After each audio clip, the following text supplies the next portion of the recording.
Hello बच्चों, मैं Amrita ma'am. हम लोग अपने पिछले क्लास में हम लोगों ने फसल उत्पादन चैप्टर का कुछ पार्ट पढ़ा था। आज हम लोग हरित क्रांति एवं फसल समुन्नति पढ़ेंगे। हरित क्रांति हमने आपको बताया था खेती से संबंधित होती है। खेती में जो नए नए आविष्कार किए जा रहे हैं और नया नया काम किया जा रहा है जिससे कि हमें अच्छी फसलें प्राप्त हो रही हैं, वो क्या कहलाती है? हरित क्रांति कहलाती है। तो हरित क्रांति फसल उत्पादन के सभी चरण क्रमबद्ध तरीके से अपनाए जाने पर पैदावार में वृद्धि होती है। देश की दिन प्रतिदिन बढ़ती जनसंख्या की खाद्य आपूर्ति के लिए फसल उत्पादन की पद्धतियों में सुधार और विकास होते रहते हैं। कृषि में सुधार लाने के उद्देश्य से इसके लिए प्रयास 1960 में शुरू किए गए। इसे हम लोग हरित क्रांति कहते हैं। हरित क्रांति के तहत कृषि के क्षेत्र में आधुनिक कृषि यंत्रों जैसे ट्रैक्टर, हल, सिंचाई के साधन जैसे ट्यूबवेल, उन्नत कोटि के बीज, कीटनाशक दवाओं तथा रासायनिक उर्वरकों के प्रयोग से फसल उत्पादन की पर्याप्त वृद्धि हुई है। फसल उत्पादन में वृद्धि का दूसरा उपाय फसल की उन्नत किस्मों का विकास एवं उपयोग करना है। यह प्रणाली फसल की समुन्नति कहलाती है। इसमें वांछित गुणवत्ता वाली दो भिन्न किस्मों के में परस्पर संकरण करवाकर नई किस्म विकसित की जाती है। जैसे आपने देखा होगा कोई फूल है तो 2-3 कलर के फूल मिला के एक तरह का शेडेड फूल बनाते हैं, तो उसी तरह से दो तरह की चीज़ों को मिला के एक तीसरी तरह की किस्म उत्पन्न की। जैसे गेहूं की एक किस्म की उत्पादकता अधिक है किंतु कवकों द्वारा संक्रमण शीघ्र हो जाता है, जबकि दूसरी किस्म की उत्पादकता कम है किंतु कवकों के संक्रमण के प्रति प्रतिरोधकता अधिक है। इन दोनों किस्मों के संकरण द्वारा गेहूं की ऐसी किस्म विकसित की जाती है जिसकी उत्पादकता भी अधिक हो और कवकों द्वारा संक्रमित होने की संभावना भी नहीं हो। इस तरह विभिन्न फसलों में वांछित गुणों के परस्पर संकरण से प्राप्त समुन्नत किस्में सारणी में जैसे दिखाई गई हैं। जैसे गेहूं की है सोनालिका, कल्याण, सोना। धान की है जया, पद्मा, पूसा। मक्का की है गंगा और रंजीत। उन्नत बीजों के उपयोग से उत्पादन में वृद्धि हुई है परंतु इससे मिट्टी की गुणवत्ता एवं जल की उपलब्धता पर विपरीत प्रभाव पड़ रहा है। भूमिगत जल की मात्रा में लगातार कमी आ रही है। इसके अन्य कारण भी हैं जैसे जंगलों की कटाई, औद्योगिकीकरण, प्रदूषण इत्यादि। भूमिगत जल स्तर को संरक्षित रखना अति आवश्यक है और इसके लिए वर्षा जल संवर्धन और जल संरक्षण को लगातार प्रोत्साहित किया जा रहा है। अब है जंतुओं से प्राप्त खाद्य पदार्थ। जंतुओं से हमें क्या क्या खाद्य पदार्थ प्राप्त होते हैं?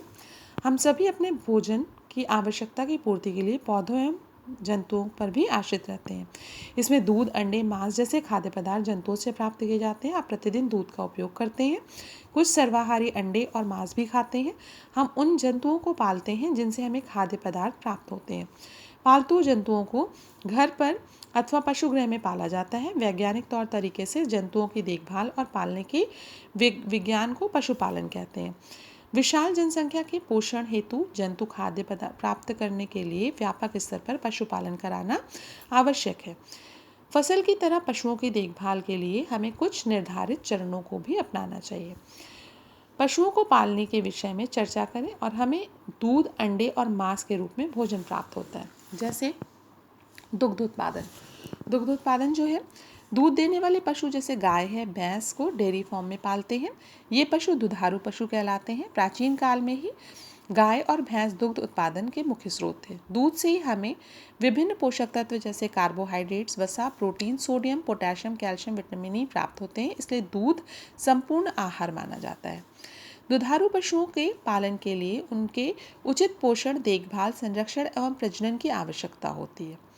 उचित रखरखाव होने पर ये पशु लगभग 20 वर्षों तक दूध देते रहते हैं।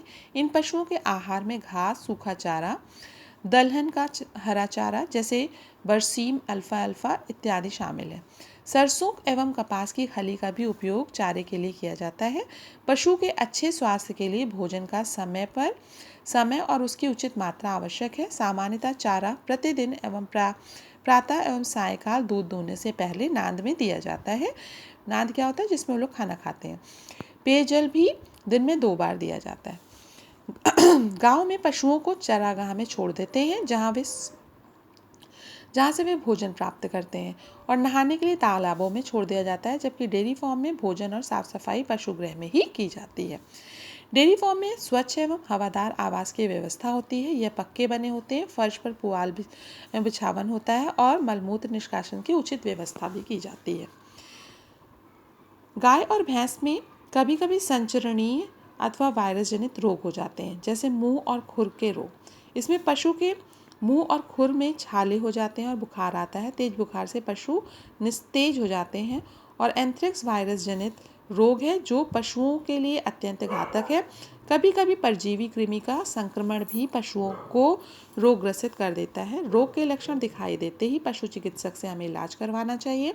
इनके बचाव के लिए रोग प्रतिरोधक टीके लगवाए जाने चाहिए और जंतुओं की नियमित जांच पशु चिकित्सक द्वारा करवाई जानी चाहिए।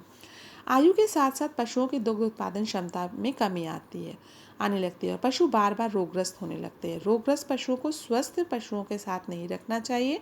कुछ लोग दूध प्राप्त करने के उद्देश्य से पशुओं को इंजेक्शन लगाते हैं। ये पशुओं के लिए अत्यंत घातक होता है। दुग्ध उत्पादन की पूर्ति होने हेतु उन्नत नस्लों के पशुओं को पालना चाहिए। इन पशुओं की कुछ उन्नत किस्मों के नाम, जैसे गाय की नस्ल जो है साहिवाल, सिंधी, देवनी है। गाय की विदेशी नस्ल जो है होल्स्टीन और फ्रीजियन है। भैंस की जो नस्ल है मुर्रा है, मेहसाना है, सुखी है, जीली है। संकरण द्वारा गाय तथा भैंसों की उन्नत नस्लें विकसित हो जाती हैं। इससे अधिक दुग्ध उत्पादन और रोगरोधी जैसे वांछित लक्षणों वाली नस्लों के विकास में सहायता मिलती है। गाय की उच्च उत्पादन वाली किस्में फ्रेजियन, साहिवाल तथा होल्स्टीन फ्रेजियन हैं। मुर्रा भैंसें भी दूध देने की क्षमता बहुत अधिक होती है, बहुत महंगी भी। अब है कुक्कुट पालन। कुक्कुट मतलब मुर्गी पालन। तो अंडे एवं मांस प्राप्ति के उद्देश्य से मुर्गी, बतख इत्यादि पक्षियों का पालना कुक्कुट पालन कहलाता है। अंडे में प्रोटीन और विटामिन प्रचुर मात्रा में होते हैं। कुक्कुट पशुओं को घरों में और फार्म में दोनों में पाला जाता है। मुर्गी अंडे पर बैठकर उसे 21 दिन तक सेती है। इस अवधि को ऊष्मायन काल कहते हैं। इससे अंडे को नमी एवं ऊष्मा मिलती है। यह अंडे में भ्रूण के विकास एवं अंडों को स्फुटन में सहायता करती है। इस प्रक्रम को प्राकृतिक स्फुटन कहते हैं। बड़े कुक्कुट फॉर्म में अंडे सेने का कार्य विशेष उपकरणों द्वारा किया जाता है, जिन्हें ऊष्मायत्र कहते हैं। इनका ताप स्थिर रखते हैं। कुक्कुट पक्षियों को विशिष्ट भोजन जैसे रोटी, अन्न आदि दिया जाता है। इन्हें पालने वाले लोग इन्हें पक्षियों को खुला छोड़ देते हैं, जहाँ वे कीड़े मकोड़े, वनस्पतियाँ तथा कंकड़ खाते हैं। आइए जानकारी प्राप्त करते हैं कुक्कुट फॉर्म में इन पक्षियों के भोजन आवास की व्यवस्था कैसे होती है। कुक्कुट फॉर्म पक्का बना होता है, जिसमें प्रकाश, हवा की पर्याप्त व्यवस्था होती है। सामान्यतः यह ऊंचे स्थान पर होता है जहां जल भराव नहीं होता है। फॉर्म में नियमित साफ सफाई की व्यवस्था होती है। बैठने, खाने और अंडा देने के लिए स्थान होता है। कुक्कुट आहार में दले हुए दाने, हरी खाद्य सामग्री होती है। गेहूँ, मक्का, बाजरा जैसे अनाजों को पीसकर इसमें कंकड़, बालू का चूरा या चूना पत्थर का चूरा मिलाते हैं। कंकड़ चूना पत्थर कैल्शियम कार्बोनेट का स्रोत होने के कारण अंडे का कवच बनाने में सहायता करता है। मुर्गी को जल की पर्याप्त मात्रा दी जाती है। जल की मात्रा कम होने पर अंडे देने की क्षमता कम हो जाती है। कुक्कुट फार्मों में पक्षियों की सुरक्षा का प्रबंध होता है। पक्षी रोगों के प्रति संवेदनशील होते हैं, इसलिए रोगों से बचाव का भी उचित बंदोबस्त किया जाता है। अधिक अंडोत्पादन तथा मांस के लिए संकरण तकनीक द्वारा कुक्कुट की उन्नत नस्लों का विकास किया जाता है। हमारे देश में white leg horn, island red, LILS red मुर्गी की उन्नत किस्में हैं। अब हम लोग एक एक्टिविटी करते हैं। आइए एक क्रियाकलाप से अच्छे अंडे की पहचान करें। गर्म पानी से भरे पात्र में कुछ अंडे डाल दीजिए। ध्यान से देखिए क्या ये तैरते हैं या डूब जाते हैं। जो अंडे पानी में डूब जाते हैं वो अच्छी गुणवत्ता के हैं और जो तैरते हैं वो खराब होते हैं। तो अच्छे और ताज़े और बासी अंडों को पहचान करने का भी ये तरीका है। मत्स्य पालन, मछली पालन, मछली भी हम लोग खाते हैं। तो हमारे देश में मछली एक प्रमुख खाद्य स्रोत है। तटीय क्षेत्रों तथा नदियों के समीप रहने वाला विशाल जन समुदाय नियमित रूप से मछलियों का सेवन करता है। यह जंतु प्रोटीन का एक समृद्ध स्रोत है। शार्क और कॉड जैसी मछलियाँ से प्रचुर मात्रा में मछलियों का तेल मिलता है, जिसे विटामिन A और D पाया जाता है। मछलियों की पूंछ, पंख तथा हड्डियों का उपयोग खाद्य के रूप में किया जाता है।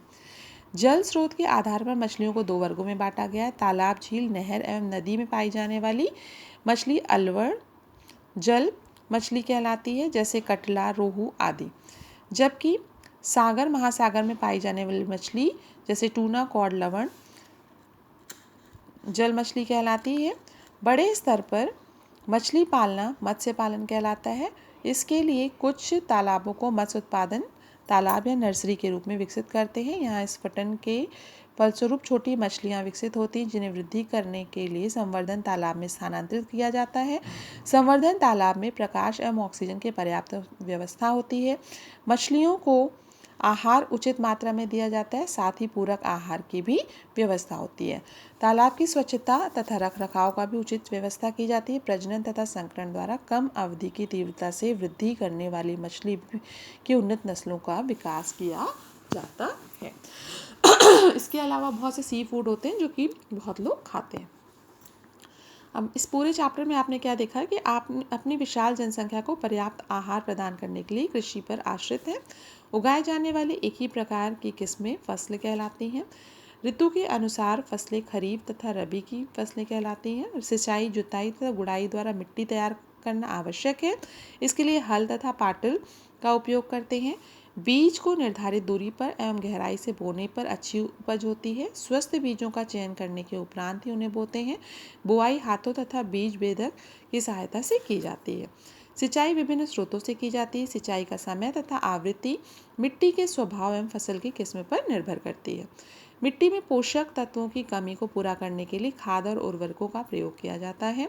फसल की अच्छी वृद्धि के लिए खरपतवार नियंत्रण आवश्यक है और फसल की कटाई एवं मढ़ाई हाथों द्वारा तथा मशीनों दोनों द्वारा की जाती है।